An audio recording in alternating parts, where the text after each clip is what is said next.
Kważi familja minn kull 6 ma taffordjax spiża mhux mistennija li taqbeż is-725 euro jekk tinqaralhom emerġenza.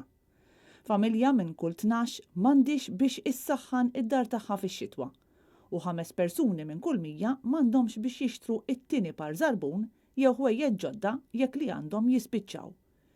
L-aktar ċifri riċenti maħruġa mill-Uffiċċju Nazzjonali tal-Istatistika qed turi li l-att ta' persuni li fl-2019 kienu severament imċaħda minn xi ħaġa materjali kien ilaħħaq 3.7% tal-popolazzjoni f'Malta, filwaqt li dawk imċaħda materjalment kien ta' 8.4%.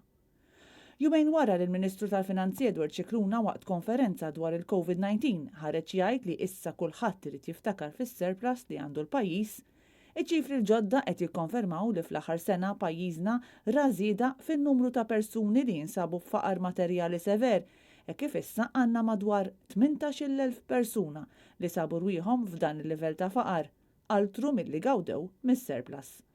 41,000 persuna oħra jaqgħu taħt il-kategorija ta' faqar materjali. L-istess eżerċizzju juri li 38,000 persuna f'pajjiżna waqgħu lura fil-ħlasijiet tal-loans jew il-kirjiet tagħhom, fil-ħlas tal-kontijiet tad-dawl jew f'dak tal-hire purchase fuq il-vettura tagħhom jew loans oħra. 6% tal-familji ma jaffordjawx jiklu tiġiġ, ħut jew laħam 3 darbit fil-ġimgħa.